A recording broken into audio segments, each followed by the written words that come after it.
नमस्कार दोस्तों, career with Sandeep YouTube channel में आप सभी का स्वागत है। दोस्तों आज हम लोग एनसीईआरटी साइंस यानी जो विज्ञान कक्षा 10 का चैप्टर नंबर 1 जो आपका रासायनिक अभिक्रिया और समीकरण है, जो आपका चैप्टर के अंदर का जो क्वेश्चन है और आंसर उसी का हम लोग इस वीडियो में कवर करेंगे।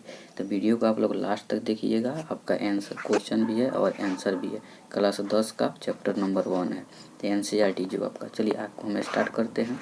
चैप्टर नंबर 1 क्या है? रासायनिक अभिक्रिया और समीकरण। ठीक, रासायनिक अभिक्रिया और समीकरण को हम लोग देखते हैं। इसमें पेज नंबर 6 क्वेश्चन नंबर 1 है कि वायु में जलाने से मैग्नीशियम रिबन को साफ क्यों किया जाता है।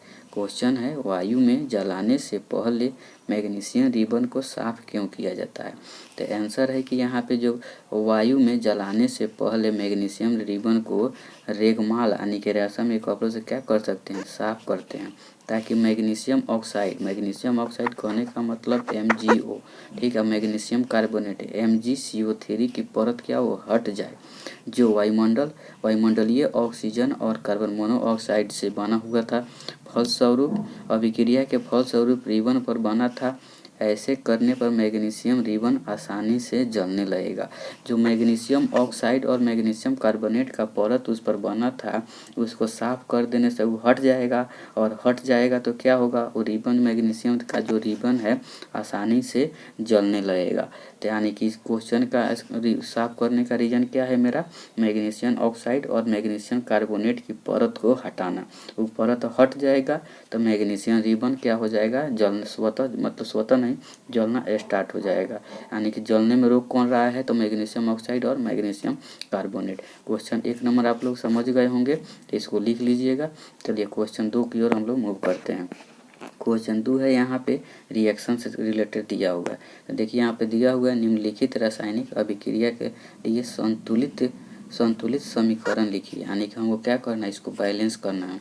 फर्स्ट में है कि हाइड्रोजन प्लस क्लोरीन मिलकर क्या बना रहा है, हाइड्रोजन क्लोराइड बना रहा है। यानी कि हाइड्रोजन और से क्लोरीन अभिक्रिया करके क्या बना रहा है, हाइड्रोजन क्लोराइड बना रहा है। तो देखिए यहाँ पे उत्तर में 1 में देखिए, यहाँ पे 1 नंबर में इसको ठीक दिया हुआ है 2H2 प्लस Cl2, उसके बाद 2HCl बना दिया।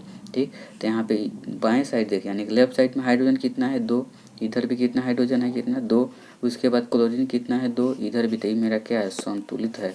ठीक, इसको संतुलन करने के, इसको कौन सा विधि है संतुलन करने का, है हीट एंड ट्रायल विधि, यानी कि द्रव्यमान संरक्षण का नियम। ठीक, अब बी में देखिए, बी में दिया हुआ बेरियम क्लोराइड एल्युमिनियम सल्फेट, ये दोनों अभिक्रिया करके क्या बना रहा है, तो बेरियम सल्फेट और एल्युमिनियम क्लोराइड बना रहा है।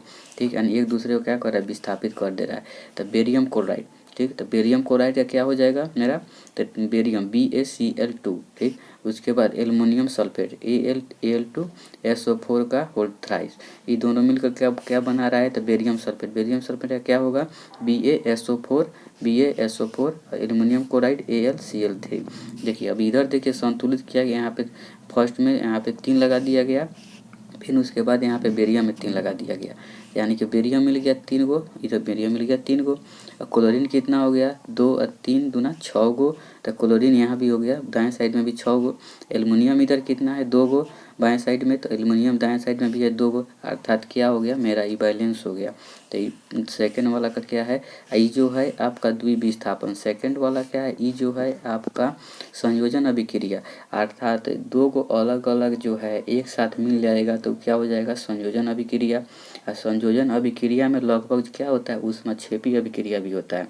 ठीक, जैसे क्या होता है, कार्बन प्लस ऑक्सीजन मिलकर क्या बनाता है, CO2 बनाता है प्लस ऊष्मा देता है। ठीक, तो ये क्या होता है, ये जो जितना संयोजन अभिक्रिया है लगभग सभी क्या होता है, ऊष्माक्षेपी, यानी कि ऊष्मा देता है। ठीक, ये चीज़ समझ गए आप लोग। ठीक, यानी कि आप दूसरा नंबर क्या है, दूसरा नंबर क्या है, द्विविस्थापन अभिक्रिया, यानी कि इसमें जो है आपका 2 गो है एक साथ, फिर दूसरा टर्म में क्या है, 2 गो एक साथ, एक दूसरे का किया, एक दूसरे से बदला करके।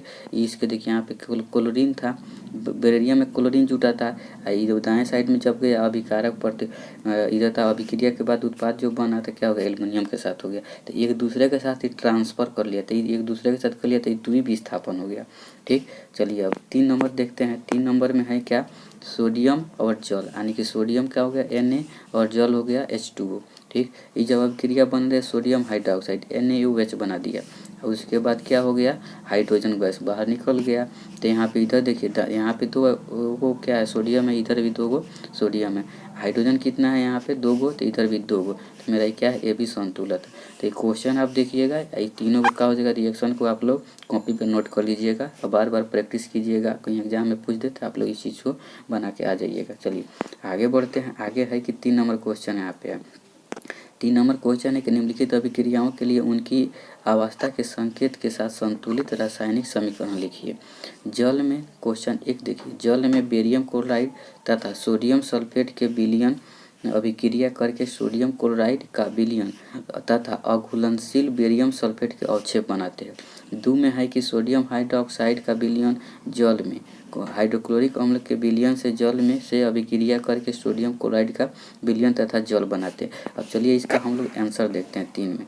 देखिए बेरियम क्लोराइड क्या था, एक्वस, एक्वस मतलब लिक्विड फॉर्म में बेरियम क्लोराइड और सोडियम सल्फेट। बेरियम क्लोराइड और सोडियम सल्फेट अभिक्रिया करे क्या बना रहा था, बेरियम सल्फेट और सोडियम क्लोराइड। यानी कि ये क्या है, ये जो आपका है द्विविस्थापन अभिक्रिया है। यहाँ पे क्लोरीन था, क्लोरीन यहाँ से बेरियम में क्लोरीन लगा था और जो उधर उत्पाद में जब बन के गया तो क्या हो गया, सोडियम के साथ जुड़ गया। यहाँ पे क्या था, सल्फेट था सोडियम के साथ, तो इधर सल्फेट यानी कि बेरियम के साथ हो गया।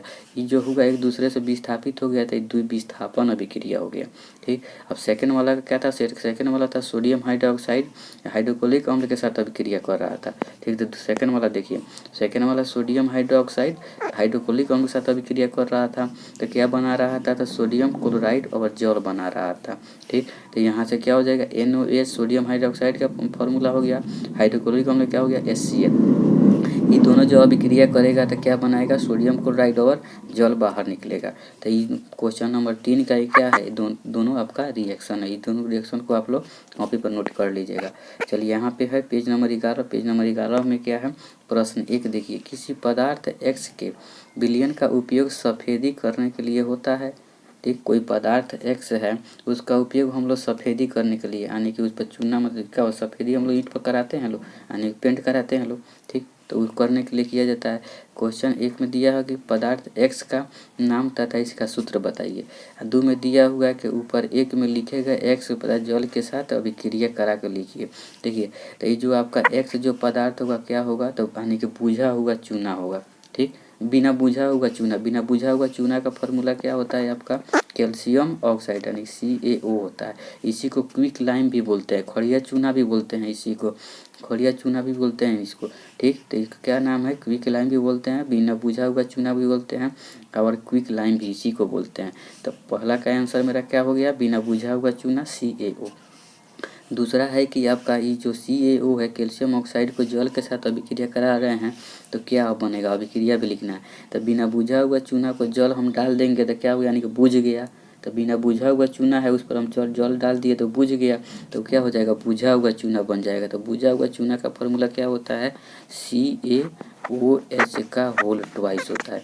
ये जो होता है बुझा हुआ चूना होता है, इसी को हम लोग एस्केलेंट लाइम भी बोलते हैं। ठीक, देखिए यहाँ पे CaO है, कैल्शियम ऑक्साइड है, जल से साथ अभिक्रिया करा रहा है तो क्या बन रहा है, CaOH का होल ट्वाइस, यानी कि बिना बुझा हुआ चूना जल के साथ अभिक्रिया कर रहा है तो क्या बन रहा है, बुझा हुआ चूना कैल्शियम हाइड्रोक्साइड बना रहा है। तो ये भी आप लोग क्या कर लीजिएगा, रिएक्शन को आप लोग कॉपी पर नोट कर लीजिएगा। चलिए आगे बढ़ते हैं। आगे है कि आपका 2 नंबर क्वेश्चन, इसी का 2 नंबर क्वेश्चन है कि आपका क्रियाकलाप 1.7 में एक परखनली में एकत्रित गैस की मात्रा दूसरी से दोगुनी क्यों है, उस गैस का नाम बताना है। देखिए यहाँ पे उत्तर एक बार पढ़ लीजिए। हमें ज्ञात है कि जल 2 भाग हाइड्रोजन, ठीक, और 1 भाग ऑक्सीजन स्विच से मिलकर बना है, अर्थात HO यानी कि हाइड्रोजन और ऑक्सीजन। हाइड्रोजन परमाणु और ऑक्सीजन परमाणु के 2:1 में संयोग करने से बना है। अतः जल का वैद्युत अपघटन करने से हाइड्रोजन और ऑक्सीजन गैसें प्राप्त होती है। इसलिए कैथोड पर एकत्रित गैस हाइड्रोजन और एनोड पर एकत्रित गैस ऑक्सीजन। यहाँ पे देखिए कैथोड पर एकत्रित गैस है क्या होगा, हाइड्रोजन। कैथोड पर क्या होगा, कैथोड निगेटिव चार्ज है तो इस पर क्या होगा, हाइड्रोजन पॉजिटिव चले गया, निगेटिव पॉजिटिव की तरफ अट्रैक्शन होता है। एनोड क्या है, पॉजिटिव है, ऑक्सीजन निगेटिव है तो क्या होगा, पॉजिटिव से निगेटिव की तरफ क्या होगा, अट्रैक्शन करेगा। और यहाँ पे जो है H2 होता है, हाइड्रोजन कितना भाग है, हाइड्रोजन का 2 है, ऑक्सीजन का 1 है। तो हाइड्रोजन जल में जो होता है हाइड्रोजन और ऑक्सीजन का अनुपात कितना होता है, 2:1 होता है, यानी कि 2:1 होता है। हाइड्रोजन का 2 भाग होता है और ऑक्सीजन का 1 भाग होता है। कौन से अपघटन के द्वारा बनता है, वैद्युत अपघटन के द्वारा क्या होता है, जल बनता है। हाइड्रोजन और जल से जब अभिक्रिया कराते हैं, कौन सी अभिक्रिया, वैद्युत अपघटन अभिक्रिया के द्वारा, तो क्या होता है, हमको जल की प्राप्ति होती है। ठीक, तो उसके बाद देख लीजिए यहाँ पे क्रियाकलाप दिया हुआ है। क्रियाकलाप में आपको यहाँ पे समझाया हुआ है क्या किया हुआ है, एक मग लिया हुआ है। ठीक, यहाँ पे एक एनोड लिया हुआ है, एक कैथोड लिया हुआ है, ये एनोड हो गया, ये कैथोड हुआ। इसको एक बैटरी के माध्यम से क्या किया, जोड़ दिया, यहाँ पे एक स्विच लगा दिया, यहाँ पे एक बैटरी जो लगा दिया है। ठीक, एक रबर डॉट लगाया हुआ है, इसमें पानी भी डाल दिया हुआ है। ठीक है, प्रखनली में, और उसमें ऑक्सीजन, जैसे यहाँ पे वैद्युत अपघटन विधि द्वारा जब इसको गर्म करेगा तो क्या हो जाएगा, और यहाँ पे ऑक्सीजन और हाइड्रोजन का क्या हो जाएगा, हाइड्रोजन 2:1, हाइड्रोजन और ऑक्सीजन 2:1 के रूप में क्या हो जाएगा, हमको प्राप्त हो जाएगा। तो ये प्रखनली के देख लीजिएगा। ऊपर यहाँ पे आपका क्वेश्चन है, क्वेश्चन को भी आप क्या कीजिएगा, लिख लीजिएगा इसको और याद कर लीजिएगा कैसे कैसे फ्रैक्शन कर रहा है। चलिए आगे बढ़ते हैं। आगे क्वेश्चन है कि पेज नंबर 15 का फर्स्ट नंबर क्वेश्चन है कि जब लोहे के कील कॉपर सल्फेट के विलयन में डुबाया जाता है तो विलयन का रंग क्यों बदल जाता है। एक है कि जब लोहे के जो कोई कील है कॉपर सल्फेट के विलयन में हम जब डुबाते हैं तो उसका विलयन का रंग बदल क्यों जाता है। उत्तर पढ़िए, जब लोहे के कील नीले रंग के कॉपर सल्फेट, यानी कॉपर सल्फेट क्या है, CuSO4 के विलयन में डुबाया जाता है तो विलयन का नीला रंग हल्का मलिन, यानी कि हल्का मैलापन का की तरह हो जाता है। ऐसा इसलिए होता है क्योंकि जो होता है, देखिए यहाँ पे लोहा कॉपर से अधिक अभिक्रियाशील है। कहने का अर्थ हुआ लोहा जो है कॉपर से, यानी कि तांबा से अधिक अभिक्रियाशील है, तुरंत अभिक्रियाशील कर लेता है लोहा, जो कॉपर को विस्थापित करता है, यानी कॉपर को वहाँ से क्या कर सकता है, हटा देता है लोहा। ठीक, लोहा जो है कॉपर को क्या कर सकता है, हटा देता है, और आयरन सल्फेट और तथा कॉपर धातु बनती है। ठीक, इस अभिक्रिया यहाँ पे देखिए लोहा हुआ है Fe, कॉपर सल्फेट SuSO4। ठीक है, नीला रंग है, जब अभिक्रिया कर रहा है तो क्या बोल रहा है, FeSO4 हल्का हरा बना दे रहा है। ठीक, FeSO4 और कॉपर को बाहर कर दे रहा है।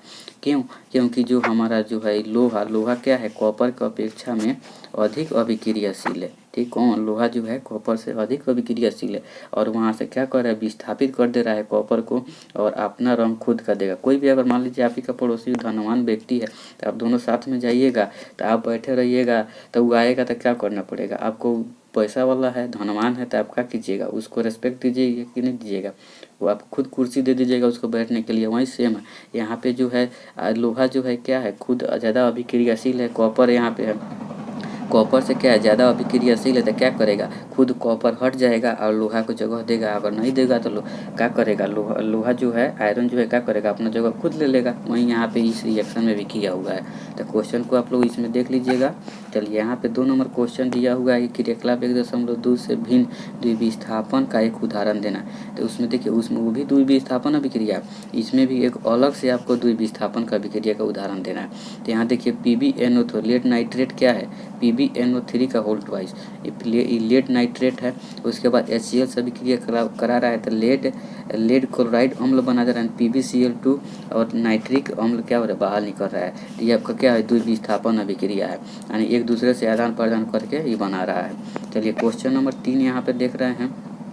क्वेश्चन नंबर 3 है कि निम्न में उपचयित और अपचयित की पहचान कीजिए। देखिए सबसे पहले कहने का मतलब एक होता है ऑक्सीकरण। ठीक, ऑक्सीकरण होता है, उसी को हम लोग उपचयन भी बोलते हैं, उसी को हम लोग उपचायक बोलते हैं, उसी को उपचयन बोलते हैं, इसी को क्या करते हैं, अवकरण भी बोलते हैं। तो इतना फॉर्म में होता है, यानी कि सिंपल से कहें पहचानने के लिए जो कौन सा आपका ऑक्सीकरण होगा, कौन सा आपका अवकरण होगा। तो यहाँ पे देखिए जिसके साथ ऑक्सीजन जुट रहा है वो ऑक्सीकरण हो गया, और जिसके साथ से ऑक्सीजन हट गया उसका क्या हो गया, अवकरण हो गया। तो देखिए फर्स्ट नंबर में क्या हो रहा है, यानी कि 4Na है प्लस O2 मिल के क्या बना दिया 2NN2O बना दिया। ठीक है, उसका दूसरा में क्या हुआ, दूसरा में समीकरण दिया है कॉपर ऑक्साइड हाइड्रोजन से अभिक्रिया करके CuH2O बना दिया। तो फर्स्ट वाला देखिए इस अभिक्रिया में सोडियम, देखिए फर्स्ट वाला यहाँ पे देखिए फर्स्ट वाला क्या है, यहाँ पे आंसर दिया है सोडियम ऑक्सीजन से उपचयित हो गया, यानी सोडियम से क्या हो गया ऑक्सीजन आके जुट गया, यानी किसका क्या हो गया ऑक्सीकरण हो गया, किसका यानी कि सोडियम का, यानी कि क्योंकि सोडियम का O2 यानी ऑक्सीजन गैस से संयोग हो रहा है और ऑक्सीजन उपचयित होने वाला पदार्थ है, किसका संयोग हो रहा है सोडियम का संयोग हो जा रहा है, और उपचयित होने वाला ऑक्सीकृत होने वाला कौन पदार्थ है तो ऑक्सीजन है। ठीक, ऑक्सीकृत होने वाला कौन सा पदार्थ है तो ऑक्सीकृत होने वाला पदार्थ कौन सा है तो ऑक्सीजन है। जुट किसके साथ रहा है तो सोडियम के साथ जुट रहा है। तो अतः उपचयित एवं अपचयित होने वाला पदार्थ क्या है उपचयित, यानी किसका उपचयन हो रहा है तो आपका सोडियम का हो रहा है, अपचयित किसका हो रहा है तो आपका ऑक्सीजन का हो रहा है। ठीक, अब 2 नंबर में देखिए 2 नंबर में CuO+H2, तो यहाँ से क्या होगा ऑक्सीजन कॉपर से हट गया है, तो ऑक्सीजन जब हट गया किसका हो गया आपने कि अवकरण किसका हुआ कॉपर का हुआ, हाइड्रोजन के साथ क्या हो गया हाइड्रोजन के साथ ऑक्सीकरण हो गया। तो देखिए यानी क्या हो गया कॉपर Cu+H2, इधर रिएक्टेंट में क्या बन गया हमको Cu+H2O यानी कॉपर प्लस जल बन गया। तो यानी कि देखिए ऑक्सीजन का ह्रास हुआ है, कॉपर में क्या हुआ है ऑक्सीजन का ह्रास हुआ है, तो कॉपर का क्या हो गया अपचयित हो गया, यानी कि इसका अवकरण हो गया है। तो अपचयित होने वाला पदार्थ कौन सा है कॉपर ऑक्साइड, और उपचयित होने वाला का कौन सा पदार्थ है तो आपका हाइड्रोजन है। ठीक,